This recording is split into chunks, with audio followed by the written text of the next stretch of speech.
What's up, everyone, and welcome back to the Stretch 4 podcast. I'm your host, Peter Tran, and on the line, I got my man, Josh Cohen, coming out of Ottawa. How you doing this morning? I'm alright, man. How you doing? Doing alright. It's kind of gloomy here in Toronto. It's Halloween day, and it's just raining all day. It's kind of sad. It's very spooky. Sure. Feel bad for the kids, man. Did you ever trick-or-treat when it was raining or snowing out?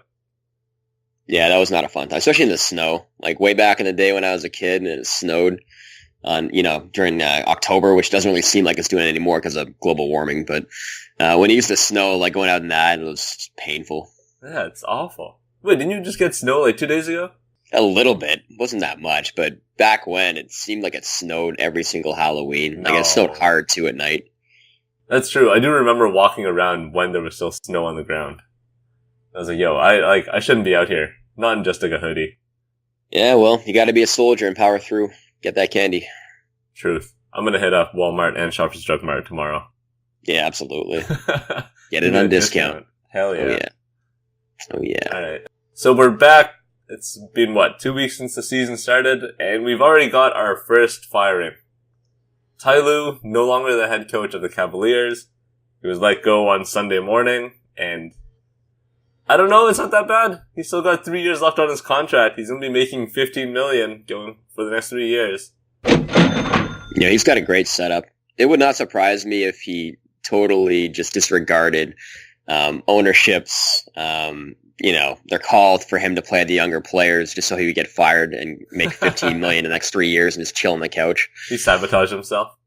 Why not? I mean, he knows he's going to get paid either way with his contract. It's a guaranteed contract, obviously. So if you're going to get, every 2 weeks you see that amount of like hundreds of thousands of dollars coming in through your bank, I mean, why not? And plus, you don't have to coach a crappy team anymore. That's true. But I don't know. I don't blame him fully. It sounds like there were conflicting reports coming out of what management actually wanted for the team. You know what I mean? I think it must have been Jason Lloyd from The Athletic that reported it, that they wanted him to play all the young players, but at the same time, they were disappointed at how the team wasn't winning. So can you really win with young players is what everyone's getting at. Like, what kind of message are you trying to send through this guy who you inevitably fired? Yeah, you can't have it both ways. You either play the young guys and you accept losing, or you try to win with your crappy veterans. And it just goes to show how good LeBron James still is. Even though I'm not a huge LeBron James fan, obviously, carrying that team to the finals with how they look right now, obviously, is it's a testament to how great he really is. Yeah, I guess you can't really replace LeBron with Cedi Osman either. Well, let's not insult Cedi. He's had a pretty good year so far. The rest of the guys, however, not so much. But I think the story was, the mandate was that they didn't want Ty Lue to continue to play, guys like J.R. Smith and George Hill these big minutes or, 20 to 30 minutes a game. And Ty Lue was starting to play the younger players through games, I think 3, 4, and 5. And then he began playing JR and a few of the veterans 25 minutes in the last couple of games before he was fired. And then after that, they just said, all right, you're not going to listen to us. You're out of here. It seems like so early to do it, though, right? I guess last year we had Phoenix firing. Who was their head coach last year? Earl Watson. Last year it was Phoenix, and now it's Cleveland. I mean, not the most stable of ownership teams here, but it's just strange to do it that early too. Yeah, it just shows that, some teams, their ownership just is not in a good place. I mean, obviously Cleveland and the Knicks are in the same situation where their owners just, I don't know, they've been awful since they've really been the owners for those teams. And especially with Cleveland, they just have no direction right now. Now, obviously, Kevin Love is out for a month and a half, so things are only going to get worse for them. And, Colin Sexton's probably going to play a lot of minutes coming up, and Cedi Osman as well. But again, they're going to be in the same situation as they were. And now with their coach, I guess interim coach, not interim coach, we're not really sure what to call him at this point. He's just a representative at this point. Yeah. Larry Drew is now the sort of interim coach. And he hasn't even accepted that label. Like right after the firing happened, Cleveland came out with media posting saying that he was going to be the interim coach. And then they asked him about that. They asked Larry Drew about that in the media. And he said, nope, I am not the interim coach. They haven't made any commitment to me, and thus I will not be accepting this title. So there's definitely a disconnect there between ownership and Larry Drew now. And obviously Larry Drew wants some sort of commitment and a longer-term contract because all these guys are on one-year deals this year. Yes. Good play by Larry Drew. Most definitely. And I've heard that he's actually one of the highest paid assistant coaches in the NBA. He's getting paid like $1 million plus a year. So he's in a position. Yeah, he's in a position where he has all the power because honestly with him, like he doesn't care either. He's sort of like Ty Lue. He doesn't really care if he gets fired because he's still getting paid $1 million plus a year. And he's going to find an assistant job somewhere else. So if they choose to go in a different direction, then he's cool. Yeah. Collect those paychecks. Good for you, man. Good for you, Larry Drew. Also, we still have to remember that Damon Jones got fired with Ty Lue as well. So, shame. They can finally bring back Soup into the locker room. Yes. No more soup coming his way. No soup for you. Nah. He can buy his own soup now. I hope some people listening to the podcast got that reference. I hope all of them did. Anyways, the Cavaliers seem to be a wash at this point. It's Halloween night and what? They've already gotten 1 win out of 7 games? It's shaky. Kevin Love is out, as you mentioned. They're probably looking to trade all their veterans. Tristan Thompson, Korver, JR, George Hill. They're also like the most expensive players on the team at this point. So, I mean, if I were them, I would try to get rid of every one of them. And just, I guess, sort of build around Kevin Love for the future and Sexton. I don't see what else they can really do. Obviously, with LeBron being there in the past, he was obviously a gift for them, but now he's a curse because all these players that you mentioned got these massive contracts, especially with Tristan Thompson and J.R. Smith, and they're not going to be able to move those guys, so they're stuck with them. And again, with the mandate coming down from ownership that they don't want these guys playing, they're just going to be on the books the next, I think, 2 years for both of those guys, and they're not going to be able to rebuild properly, just having those contracts on the books. And another small story that came out yesterday was, with the mandate from ownership, with all these players, getting less minutes, J.R. Smith specifically told people around him that he was going to take some time off from the team and not show up. Yeah. I didn't hear about this. That was a thing yesterday. And, he said that he was still going to, after, thinking about it for a little while, he still said he's going to show up, obviously. But this may become a story in the next couple of weeks if he continues not to get any minutes. Oh my god, that caught me off guard. I don't know how to react to this. JR, how can you pull a Derrick Rose? They're probably going to pull one of those, JR's out for personal reasons, and then they might eventually suspend him if he's out for a while, but so far it hasn't come to fruition, but it was out there the last couple of days that he's thinking about doing that. We're going to see a lot of Henny-related flu-like symptoms from JR coming out. Yeah. And I think 2 games ago, he went 0 for 7 from the field, so Jesus. It's not like he's deserving of these minutes either. I don't know. I would still rather have him than Jordan Clarkson play. Yeah, I mean, for watchability's sake, for sure. Even just for the team, man. Come on, it's Jordan Clarkson. Well, I think we should move on to somebody who's actually getting buckets. Ooh, good transition. I like that. We're going to move on to, I guess they were in Chicago, but Klay Thompson went absolutely crazy on that team. Dropped 10 threes by the half. We all knew he was going to break the record, and obviously he did. 14 threes in a game. That was just insane. That is a straight up shooting clinic. Not a scrimmage, not practice, just a clinic. Yeah, I mean, going back, I think it was 10 years ago, when Donyell Marshall put up 12 threes on the Philadelphia 76ers. I didn't think that record would be broken for a while, and now it seems like it's being broken all the time with, Steph obviously had a couple games, I think, where he had 13 threes, and a few other players had 13, I believe, as well. It was just Steph. Was it just Steph? I thought it was somebody else that had that, too. Maybe somebody had 12. He had Steph, Kobe, and Donyell had 12.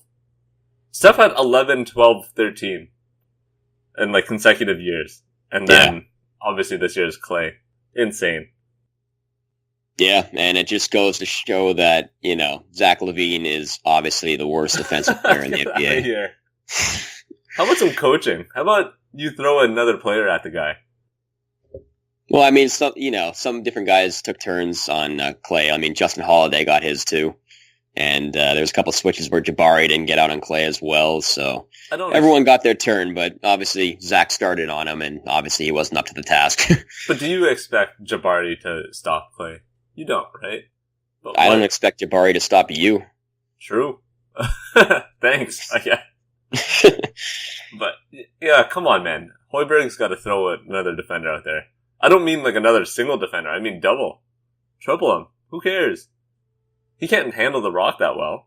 Pressure him and see if he like turns it over.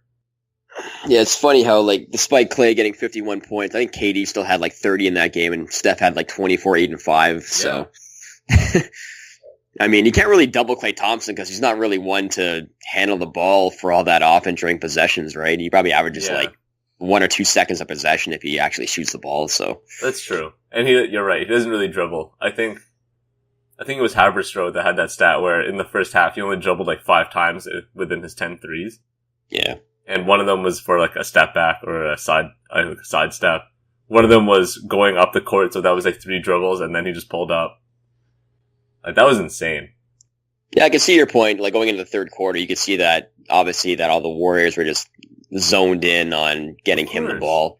So when they ran those little split cuts and, plays off the ball where he's coming around screens, they should have just made it like a mandate during halftime that no matter what, when he's coming off a screen, I don't care if you leave Draymond open on the cut, just send 2 guys out to him, face guard him, double team, whatever you have to do so he doesn't get the record. Or just do what Philadelphia was doing against Danielle and just foul him. I guess that works. Yeah, I would rather have a Damian Jones dunk every time over Klay Thompson 3. Yeah, exactly. So that way you're not known as being the team that he did that against. But, props to the Chicago fans for giving him a standing ovation, though, when he left the game. I mean, when you see a performance like that, you should appreciate it, even if it is the opposing team. Well, of course. And it's not like they're expecting a W. No. Come on. This is Chicago. They're not expecting to win this year. We already knew that they would have one of the worst defenses in the league, and they're showing it. So why not? Yeah, absolutely. I mean, anytime your team is coming to Chicago or they're coming to your town, you can expect one of your top players just to go absolutely bananas this year. Who's it going to be for the Raptors when they come? Danny Green? I'm going to go with... Actually, no, last year when Toronto played Chicago, DeLon Wright had a massive game against them. Whoa. That was unexpected. I think he had like 32 and 10 or something like that against Chicago. So I'm going to go with him this year against Chicago. Expecting the repeat. Or CJ Miles is finally going to come out of his slump and have a big game. If he's still on the team. He cannot defend anyone right now. Holy. Yeah. I was watching the game yesterday and who was it on Milwaukee that he was covering? Like some scrub. Tony Snell. Tony Snell was beating CJ Miles. And I was like, man, that's rough to have Tony Snell beating you. Yeah, when Tony Snell's getting the basket on you, then you know something's wrong because he hardly ever steps inside the 3-point line. Exactly. He was drawing fouls. He was beating them off the dribble. It was, CJ Miles, man, get some confidence back. He's been a disappointment this year. But speaking about disappointments, we can get into the 2 teams that were most disappointed in thus far, if you'd like. Yeah, I mean, where do we start? Do we start with Houston or with Washington? Because they're both way underperforming. Let's start with Washington. I think they're obviously the bigger headline. We saw last week John Wall and Bradley Beal both saying that guys on their team need to be less selfish and need to recognize shot distribution a bit more, which is absolutely insane. John Wall and Bradley Beal, man, y'all need to get it together. I just don't understand this team. They have like the worst chemistry in the league. It makes absolutely no sense. Yeah, and they're talking about offense, and their defense is the problem, really. Exactly. I mean, their offense isn't that bad. I mean, it's bad, but it's not awful. It's not like, well, actually, it is awful, but it's not as bad as their defense. Their defense is just like, I think they're a bottom 5 defense this year, and they just shown no cohesion within the starting unit or off the bench at all. Going into the lineup data, their starting 5 has been okay this year. With John Wall, Bradley Beal, Otto Porter, Markieff Morris, and Jan Mahinmi, since Dwight hasn't played as of yet because his butt hurts. There's a joke to be had there too. Oh dear. But when you start bringing, the guys off the bench into the fold, just going into one of their most used lineups, where they have Mahinmi, Jeff Green, John Wall, Bradley Beal, and Otto Porter Jr., their offensive rating with that lineup in 24 minutes is 76.5, which would be obviously one of, I guess, the all-time worst lineup in basketball history if they played that. And then if you bring in, just their bench itself with Jeff Green, Jason Smith, Austin Rivers, Thomas Satoransky, and Kelly Oubre Jr., they have the exact same offensive rating at 76.5, and they're giving up 110 points a game. Oh my God. So their bench has been abysmal this year. And their best lineup, actually, is their small ball lineup, which they barely even played, with John Wall, Markieff Morris, Bradley Beal, Porter, and Oubre. They've had 118 offensive rating versus 98. So that lineup's been their best lineup, but they've only used it for 21 minutes this year. So maybe the solution is, if you're not able to stop anybody, just go small with Markieff Morris at center and just put out your best offensive lineup where you actually have space to move around and, guys to spread the ball and, be able to get the offense flowing a little bit. I guess it's kind of tough for them to put out that small ball lineup with the teams they played, though, right?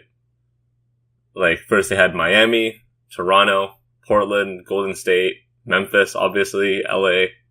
Like, those are big teams, so it's kind of hard to have Markieff Morris playing center against, like, Hassan Whiteside, Jonas Valanciunas. Yeah, but if you're giving up that many points regardless, why not try something to where at least you can try to keep up with them points-wise? It's not like they've had a bunch of games where teams have scored 130-plus points on them. So it's not like it's going to change anything by playing Markieff Morris at center, right? That's true. You let the Clippers drop 136 on you.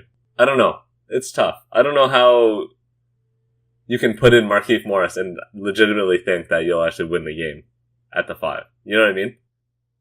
Like, because I think they're doing more than just trying to stay competitive in these games. Like, you have to try to win. Yeah, but what they're trying right now is just not working, so why not try something out of the box, right? I mean, until Dwight gets back, Jan Mahimi's not a good player. So, and Jason Smith is a shell of his former self, which was a shell of his former self before. Jason Smith is a corner shooter at this point. Like, and even then, he's not even that good at doing that. Really? Are his numbers that bad this year? I mean, he just isn't that great. I mean, if he's not spotting up and taking a shot immediately, he's basically useless out there. He's not good on defense either, so. Sounds like a generic white guy these days. Yeah, it's tough. And then when you're relying on Dwight Howard to come back as your savior, Jesus Christ, man. This team already has chemistry issues, and then you're adding in, the worst chemistry guy in the NBA from the past, 5 or 6 seasons. All of his previous teammates on different teams will tell you that. Yeah. So, I mean, I guess their starting schedule has been a little bit tougher than a lot of other teams. Like, within the first 4 games, they had Toronto, Portland, Golden State. And now they're on, I guess they just finished a 5-game away streak. You know what I mean? Yeah, they've had a tough schedule for sure. But at the same time, you got to at least show that you're going to be competitive in these games. And obviously, with all the news coming out about, John Wall and Bradley Beal just calling out their teammates this early in the season. Normally it happens like later on in the year during like the dog days of, February or March, where teams are, very tired throughout the course of the regular season. And then also they're like not really exactly fighting for playoff position as of yet until April. Yeah. So I think Washington will eventually turn it around a little bit. They'll probably still make the playoffs and be like a lower seeded team, obviously, because they have too much talent not to, you would think. But my problem with them is something that I was worried about with Toronto if they didn't make the trade for Kawhi, in that you be bringing back a team that has been together for so long and they've been essentially doing the same thing in the playoffs the past few seasons, to where you just think it's just become like a stale thing where guys are just tired of playing with each other because they know what's going to happen at the end of the year. It's an inevitable reality that they're going to get ousted in, the first or second round. And why continue to play hard throughout the course of the regular season when you just know that you're going to be in Aruba by late April? It's true. That's tough. I completely agree. Sometimes you just need a culture change for these guys. Like, if John Wall went to another team, I think he would have a big resurgence of a year. And same thing with Beal. If he didn't have to play with John Wall, I think he would actually be much happier. You know what I mean? Like a guy who's not on, like constantly on his ass, and he could just shoot. It'd be perfect. I really want to know who they were calling out about taking too many shots. Because it has to be someone. I've been looking at the stats ever since, and it's either between Otto Porter, Kelly Oubre, or Austin Rivers. And Austin Rivers doesn't play enough. It has to be Oubre or Porter at this point. And if you're yelling at Otto Porter for taking too many shots, that is weird as hell, considering the guy is just a spot-up shooter. I think Porter can do more things than spot-up shoot, but I think he sort of got that into his head where the media is always talking about his contract and how big it is and how he needs to be like the third star in the team and how he needs to step up and show more of an all-around game. I think he's a really good player. And I think, like you said, on a different team, I think he'd be amazing. Like, he could start for almost any NBA team, if not all of them, because of his switchability and, being able to hit the threes and playing, great positional defense against maybe 4 different positions. But on this team, he's just another guy because they don't really use him correctly. And, although Scott Brooks' job is safe right now because he has, I think, 3 years left on his contract, same sort of situation as Ty Lue. Yeah. If this continues and they continue to lose a bunch of games and they don't make the Dwight thing work, he's scheduled to come back on Friday, then I think he might be next in line to be on the unemployment line. That would be so strange and not surprising. I'm not sold on Otto Porter. I know he got that massive contract. He signed on for a long time and everyone seems to love him. But I think he's more of a guy who's going to shoot a high percentage in a small volume. He can't be a guy who shoots a lot. But that's a winning player when he's on a winning team, right? You want a guy that knows his role and will only take good shots, and he's that perfect type of player to fit into that kind of system. But Washington's not that system right now because they have no structure. So would you rather have him on a team like Milwaukee, for example? Oh, he'd be amazing on that team. Would you rather have Porter or Chris Middleton? Oh, Chris Middleton for sure. Chris Middleton's he's a star now.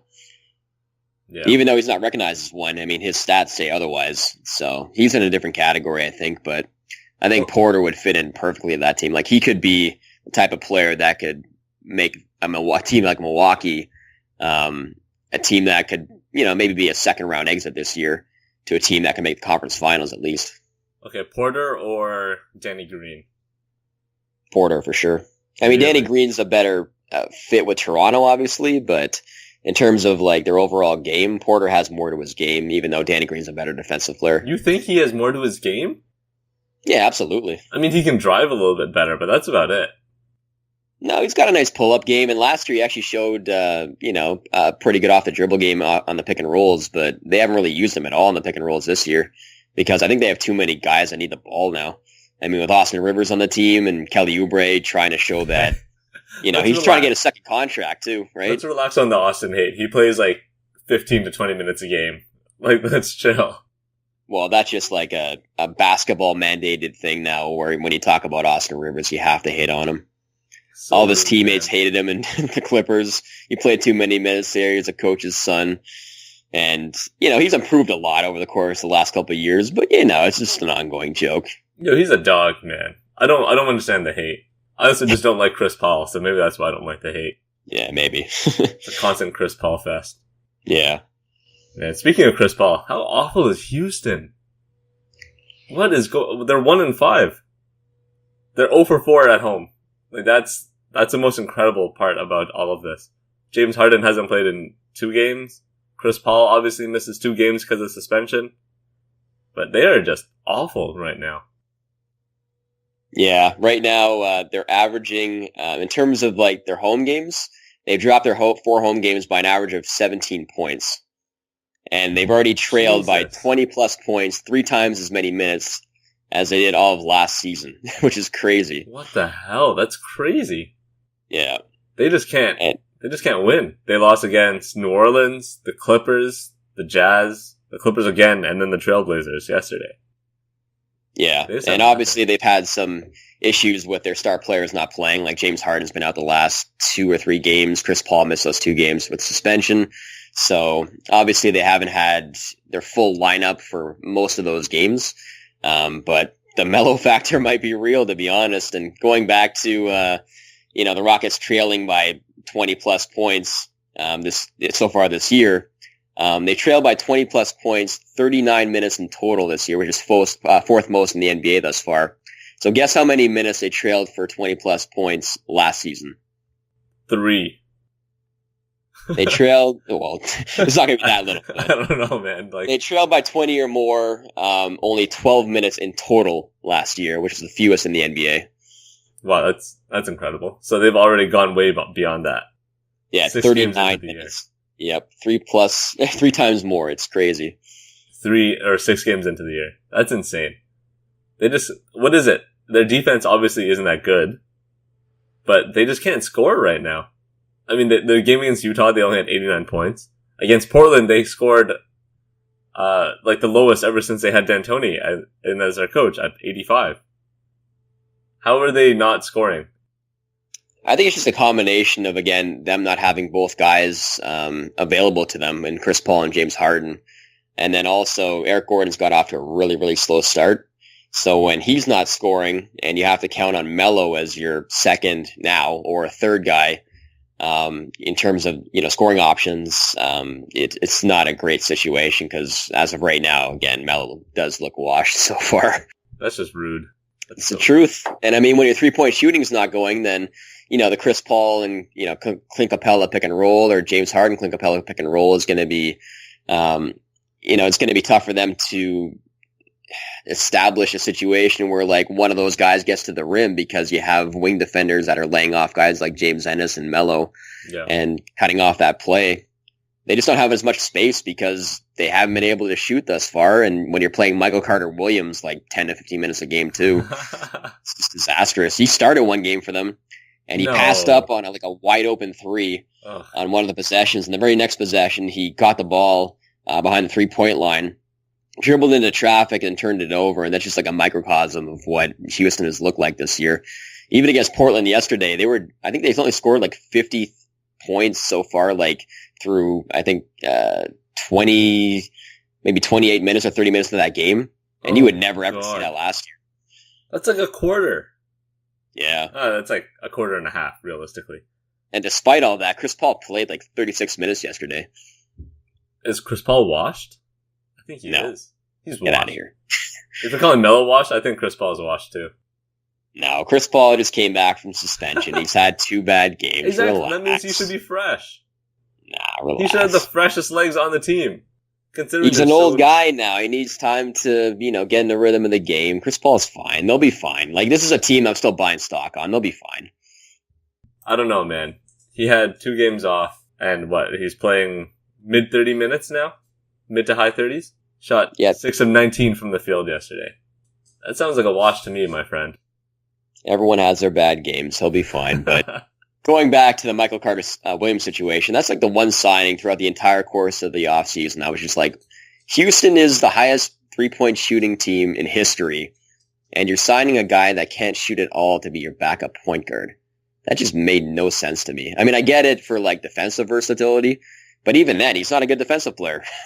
Yeah. I mean, he should be a good defensive player, but he's not. They should have traded for Austin Rivers. Yeah, I mean, honestly, it would have actually helped, oddly enough. But then he would have had to play with Chris Paul, and nobody wants to play with Chris Paul. I really wonder, does this Carmelo Anthony Chris Paul relationship affect anything? I'm not sure Melo plays well at all, period, at this point. No matter who he's playing with. Yeah, he can't. Yeah, he is. I hate to say it, but he's well past his prime. He's pretty washed. This is the one team where you would think that he'd thrive on, because he's playing with 2 guys who are good friends of his, who he's played with, in the summer times, obviously. So he has good chemistry, and he knows how they play and knows what spots they like to get to. And his primary job is just to stand behind the 3-point line and shoot, which historically he's been really good at. But yet he hasn't really been able to knock down shots this year so far. And obviously defensively, he's probably the worst, big man coverage. In terms of big man coverage, he's probably the worst in the NBA in terms of pick and roll coverage. So when guards go straight at him, he just can't guard anybody. So where do we think this team ends up? Say, for playoff standings. Still top 3 like we had originally estimated? Because it's kind of hard to get to a top 3 spot after you start 1-5. Yeah, I mean, in the Western Conference, it's really tough to get back up to the 2 or 3 slot, like you said, when you're losing this many games early in the season. But At the same time, like once James Harden gets healthy, I think they'll be able to right the ship. And they may not be the 2 seed. Like before the season, I predicted that Utah is going to be the 2 seed, which I still like right now. But I think Houston's still going to be a home court advantage team. I mean, they'll figure it out. And worst case scenario, Melo's on a 1-year minimum contract with them, I believe, right? So if he continues to play this way, I can see them either benching him or just cutting him, which would be really sad to see. A player of his caliber getting cut, but with his contract as is, they can definitely do so if he continues to play poorly, and they can find somebody else who fits better that may not be as, as highly regarded throughout the NBA as a guy that can score the ball like he could. But if he's not able to do so, then you might be better off just giving his minutes to somebody else. I think one of the main issues with this team is that they're not very deep either. As we can see when James Harden or Chris Paul had to sit out their games. Like, there's no real bench. You put Melo into the starting lineup. James Ennis right now is hurt. And even then, James Ennis wasn't really contributing when he was healthy. And then Gerald Green is playing 26 minutes a game. Yeah, I think Eric Gordon really getting off to a slow start is the thing that's hurt them the most, besides the injuries and the suspension. Because he's supposed to be their third, scoring option. And he just hasn't produced at all so far. And he's shot a terrible percentage. He just doesn't look right so far. Maybe he has an injury issue, but that hasn't been reported yet. Maybe he's just off to a slow start because he just came into camp out of shape. I'm not sure, but he just hasn't played well so far. Yeah, he looks really slow. Yeah. Oh, man. I'm done with these downers. Come on, Houston. Get it together. That's all I can really say. Just get it together. Get healthy, please.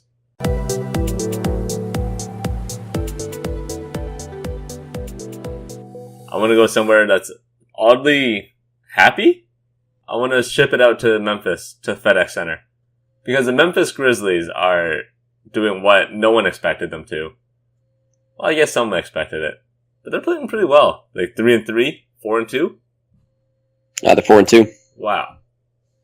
Mike Conley is back, finally healthy. Marc Gasol is actually playing again and engaged. And Garrett Temple is shooting lights out. This team is just so unexpected.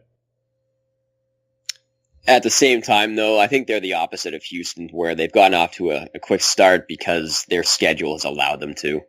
I mean, they lost to Indiana in the first game of the year, and then they played Atlanta at Sacramento, where they lost, against Phoenix, Washington, and their big win this year so far was at Utah, which is a huge surprise, but that game was a slog. Nobody could score, which is the kind of game that Memphis wants to play, obviously.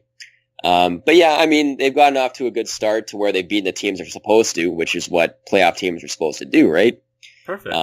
But at the same time, their schedule coming up is going to show whether they are the team that is going to be able to make the playoffs or not, because they're playing at Utah, at Phoenix, which is probably going to be a win for them, but at Golden State versus Denver, Philadelphia, Utah, Milwaukee. So that's a murderer's row right there where they just have one easy game in a span of 7 games. So if they're able to come out with that stretch with 3 out of the 7 games where they come out with a W, then that'll be very impressive. But I expect their hot start to subside now. I mean, if Garrett Temple continues to shoot 51.6% from 3, they have a pretty good chance of beating these teams. Yeah, for sure. But I think when they start playing the better teams like they will in this upcoming stretch, I think we're going to see their true colors in that. I don't think they're a playoff team.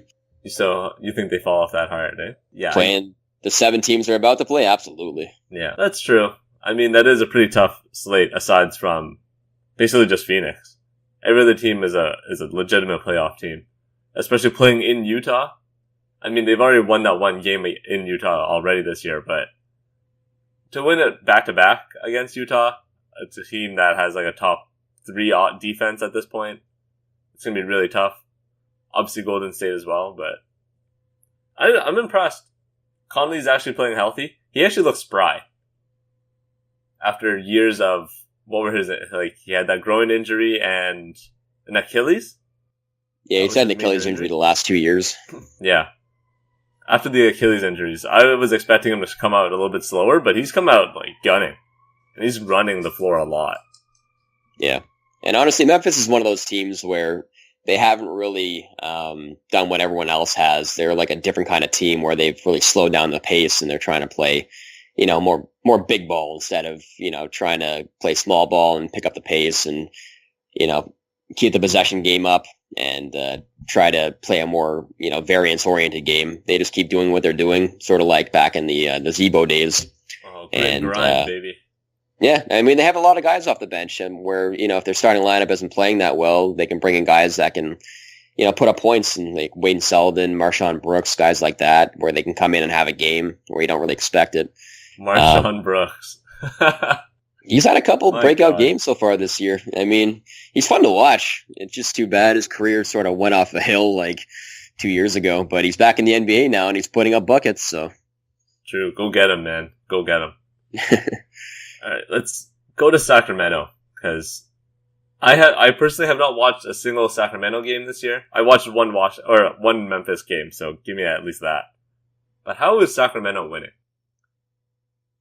I think with the fact that they've had, a top 10 lottery pick the last 10 years, I think that's finally coming to fruition to where these guys are finally, I don't know, they're sort of realizing their potential. I mean, De'Aaron Fox has played really well this year so far. And Buddy Hield has actually played pretty well as well. He's shooting the ball really well, and he's looking like a potential starting shooting guard now. So you combine those two guys with Willie Cauley-Stein, who's actually broken out this year. He's been, a monster on the boards. He's finishing plays inside. Their team just has good overall chemistry, and they play really hard. And they've been in every game this year besides the one game where they lost to New Orleans where they gave up 149 points. But let's not talk about that. Yeah, let's negate that. But they've won 4 games in a row, and they won 2 games in a row in the row, which is probably the first time they've done that in 10 years. But they're 5-3. Yeah. Like, no one could have predicted this. No one saw this coming so far. And one of the most underrated moves that's happened so far in the offseason was Nemanja Bjelica going to Sacramento and getting out of his contract in Philadelphia. And that's been something where, like, if he actually signed in Philadelphia, they might have more than 4 wins right now, because he's been a huge player for Sacramento thus far, just doing a bit of everything. Yeah, he's been really good. They're basically starting him at the 4, right? Playing Cauley-Stein at the 5. And then running a lot of the offense through Bjelica. At least a half-court offense, which is probably a great idea. He's a pretty good passing big man. And he's just been a reliable spacer, too. Like, Sacramento hasn't had a reliable shooter, especially from the big man spots, in a very long time. And he just has a good overall game. Yeah, pretty much. I haven't seen anyone shooting in Sacramento since Chris Webber. Maybe DeMarcus, I guess, towards the later years.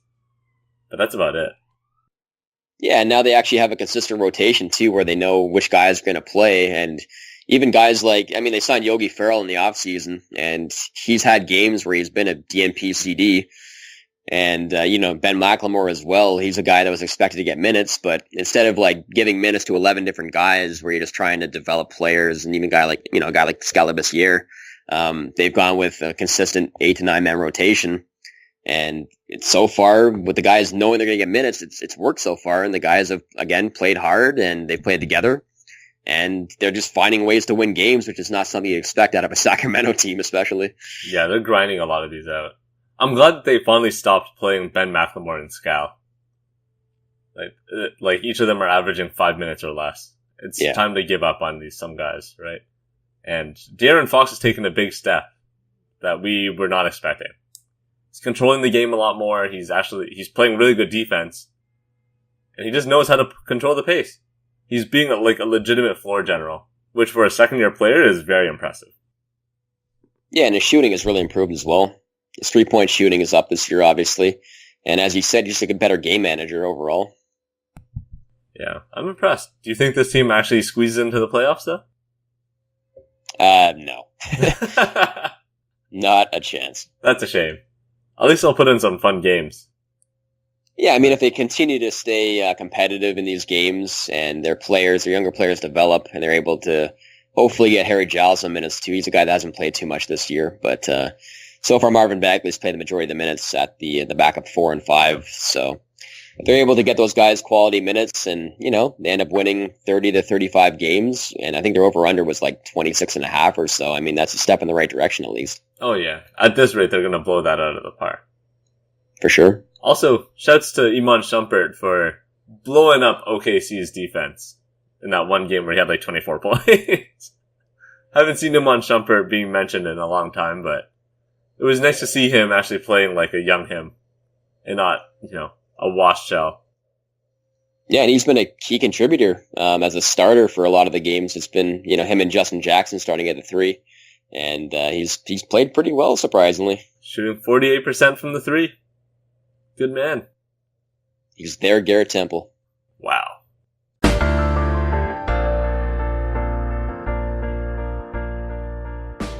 Alright, so let's move on. We've been getting a lot of good feedback, so we're going to start a new segment called Stats Corner, where Josh just shoots trivia at me, and we'll see what kind of NBA knowledge is actually there. Yeah, well, last week you failed miserably, so let's see if you can improve on your standing this week. I was 50% last week, alright? Alright, so the first thing we're going to go to is point differential.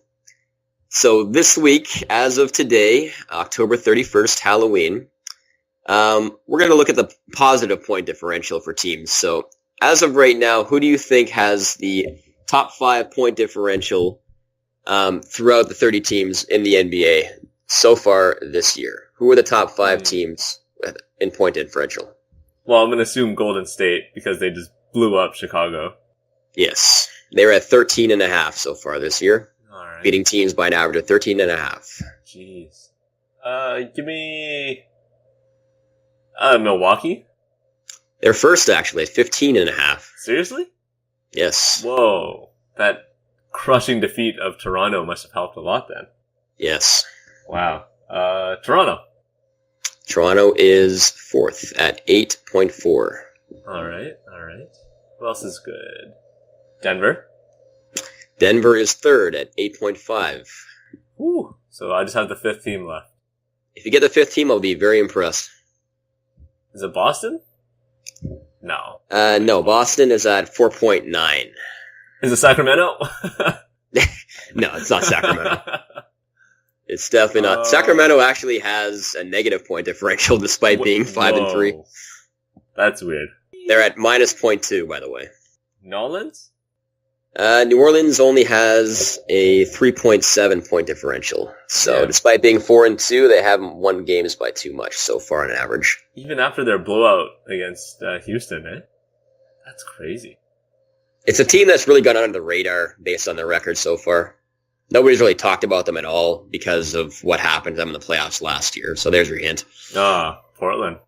Indeed. Portland's at a plus 7.9 thus far this year. How? They've been winning games by a lot of points. Wow. I don't know. Their game has been going off, but damn. I didn't know their that bench has been surprisingly good this year. That's why I think Zach Collins has really stepped up this year so far. And Nick Stauskas has been Nick Stauskas has been a huge game changer for them, surprisingly. Okay, relax, Sauce. No one wants to see Sauce Castillo, but shouts to Zach Collins, man. Favorite of the pod for sure. I love that guy. Absolutely. So now we're going to go to a different stat. We're going to go to, let's go to offensive rating, and we'll go to the worst teams so far in the NBA. So we'll go bottom 5 offensive rating. So yes, Houston is one of them. They're 26th so far this year at 103.8. Oh my god, that is low as hell. Yes. Per 100 possessions, by the way. Of course. Yes. Memphis? No, actually. Memphis currently they're 23rd, so they're almost there, but not quite. Washington is actually 24th, so you're getting closer. Damn. Give me Indy? No. Indiana has been surprisingly good this year. They're 8th. Wow. Try to think of the worst teams in the NBA right now. Phoenix? Phoenix is 25th, so they're just outside the bottom 5. Damn. Who the hell is worse than Phoenix? Cleveland? No, surprisingly. Cleveland's been actually in the middle of the pack. They're 16th. My god, I'm awful at this one. Jeez. Orlando? Yes, Orlando is the worst offensive team in the NBA right now at 99.4 per 100 possessions. Well, so, going into the season, who did everyone think was going to be the worst team in the NBA? Oh, the ATL. Yes, they are second worst. Trey and now you have two teams that are supposed to be better teams in their conference, at least a top 4 seed in their conference. Wow. That have struggled to start out the year. And it's not Houston? No, Houston is just outside the bottom 5 at 26th. Oh. 25th, sorry. OKC. Yes, OKC currently sitting at 2 wins and 4 losses at 102 points per 100 possessions. And then who is the other team that has been great defensively but has struggled offensively that everyone thought was going to be obviously an amazing team overall? Great defensively? Yes. What? Who's actually good defensively in this league? Ooh. You like what I did there? Very nice. Very nice. Boston? Correct. Boston is the 3rd worst. Really? Of offense so far this season. It's because Kyrie's got to play better. Finally cut his hair. He went for 29 yesterday, so maybe the tides have finally turned. Jeez. Really got to start running everything through Tatum. Yeah, indeed. Like your all-star one-on-one point guard play some one-on-one ball for once. Jeez. Come on. Yeah, they just have to get their chemistry together with those 5 guys in the starting lineup, which may not happen with Gordon Hayward looking like a shell of his form himself so far, but hopefully he gets to that level again. Yeah, I don't know how people thought Hayward would come out like killing it this year. The guy came back from a broken leg or broken ankle, for sure. Whatever. And it's going to take him probably until January, February to get back into what he can do. So exactly. So I have one more thing for you. I found an interesting stat in terms of points saved for not only teams but for players. So this is basically the stat for rim protection. So who do you think has protected the rim best in terms of defending points in the paint or shots in the paint so far this season? Who are the top 5 teams? Oh, teams. I'll give you 5 guesses. Utah is actually not in the top 5. They've actually had a negative differential so far. In the paint? In terms of points saved, yep. With Gobert? Yeah, surprisingly. Reigning DPOY? Wow. You mean Boston? Boston has a positive differential, but they are not in the top 5. Dang. So who else has a lot of big guys? It's not so much big guys. It's more so teams that sort of force teams to take shots in the paint where they're sort of like they're guarding the paint, essentially, right? They're just bringing a bunch of guys to the paint and not as much guarding the 3-point line, which can be a problem. The top team in terms of protecting the paint has done both. But the other teams that are listed here, they're more so trying to protect the paint versus guard the 3-point line, which has caused them problems. Milwaukee? Milwaukee is 4th in this category. So they've done a bit of both, obviously, and they've been good on the 3-point line as well. The other 3 teams, not so much. Wow. And the top team obviously has done both, so that one you still have to get. Denver? No. Who has been the other team that has been super active that you've watched so far? That I watch? Yes. On a consistent basis. I don't know, man. Toronto? Yep. Really? Huh. I guess it makes sense with lengthy defenders too, right? Yeah, their wingers are able to not only get into the paint and stop these guys from taking easy shots and floaters, but they're able to close out on the 3-point line and make guys, take a dribble or two and step in for a mid-range shot. So they're pretty good in that regard. Is New Orleans in this list? They are not. I'll give you the 3 teams. You're probably not going to get them. No, man, this is a hard one. Brooklyn's at number 2 in defending shots in the paint. And on that point, Jared Allen's been very good at that so far. And surprisingly, Washington's been very good at that as well. But again, they have not been able to guard the perimeter at all. So it just goes to show how bad this is the weirdest stat you've ever brought up. This is basically saying who has the worst perimeter defense. Yes. With like a decent big man. Except Washington doesn't have a decent big man, so I don't understand what this means. I don't know. They're just making teams take more contested shots in the paint, but again, they're bringing so many guys in the paint that they're giving up way too many shots from the corners and obviously good 3-point shots from the top of the key. The other team is Atlanta, which again you would not expect, but they have Dedmon and Alex Len, and their perimeter defense is obviously terrible. So. Surprisingly, they're there as well. I call BS on your whole stat here. This is like the worst stat you've ever brought me. Like, what the hell? Who has the worst perimeter defense and has to rely on a mediocre big man? Not even a good big man. Or, on the other hand, who has a horrible perimeter defense whose guards don't actually defend and just lay off, which causes basically congestion they in just the paint. all lay into the paint, and teams are not shooting as well from the 5 to 10 foot range against them. Man. So Bring me better numbers next week, because this is ridiculous. This is absolutely awful. So we'll go to the players now. Jesus. Centers. This one will be, more manageable in terms of expectations. So who is the best rim protectors at the center position thus far in the NBA this year? Oh, give me Whiteside. Whiteside, no, he is not on this list. What? How are we calculating this? Just blocks? It's not blocks. It's more so in terms of defending shots at the rim. It's not exactly blocks. It's more so defending shots that miss. Giannis? What did you just say? Giannis? Oh, I think you said Jonas. Jonas, okay. No, we're talking about centers. Just centers. Jonas Jerebko? Just centers. Drummond. Drummond is at a negative differential, so he has not defended the rim that well at all, Serge. actually. Yes, Serge is actually third. Serge having a stellar year for a 29-year-old. He's been surprisingly good this year. No, on he actually offense, has he's been a bit pretty shaky, but defensively he's been very good. It's amazing what you can do playing center and not four. Yes. Silliness. Thanks, Dwayne Casey. Who else do we have? Horford? Horford is not on this list. Actually, no, sorry. Horford's at a +9 differential, so he's 7th. That's right. Bring out Horford into the list. Give me Gobert. Surprisingly, Gobert has been one of the worst. Oh my god. So what is that's up probably with this just, an aberration, obviously, but so far teams have shot pretty well against him in the paint. team? That makes no sense. His counterpart, though, Derek Favors, is actually at a plus differential. He's actually 5th on the list. Whoa. Gasol? Somebody who changed teams in the offseason. DeMarcus Cousins. Off the bench, huh? Yeah. Who's changed teams? He was going to go to this team, and then he backed out. Nemanja? He's not a center. Oh, DJ.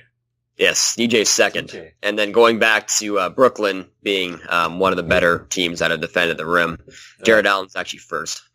Can we just recognize that DJ is an incredible free throw shooter this year? I know, he's at 84% thus far this year, which is crazy. And not on limited amounts, but he's actually going consistently. And he looks smooth out there. Yeah. This is so shocking. Shouts to DJ. Sorry, who was the last one you mentioned? Oh, Jared Allen.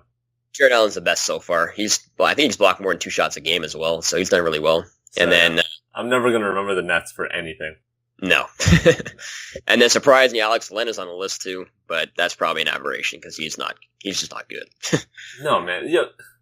Come at me with better numbers, man.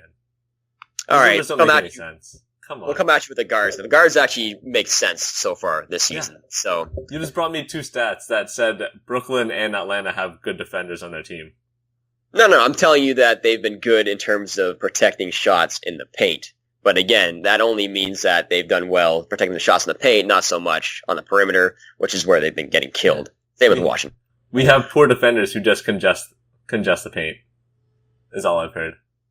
Well, just goes to show you what different teams go with different game plans, obviously, and so far those teams' game plans have not worked. They should try to defend the three-point line better. Yeah, shouts to old Toronto, because that's what they used to do, too.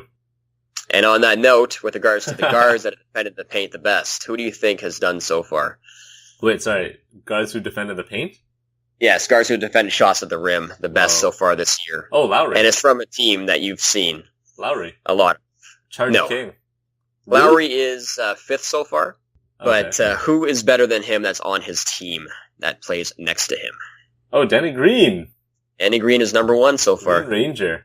Wow. And on that note, for players that have been struggling so far, Klay Thompson has been the worst defensive guard at protecting the rim so far in the NBA, which means that he's been allowing a lot of blow-bys so far. So not only has he been struggling offensively until that game against Chicago, but defensively, he's been one of the worst defensive players on the wing or on the perimeter in the NBA. Klay Thompson on that China hangover, man.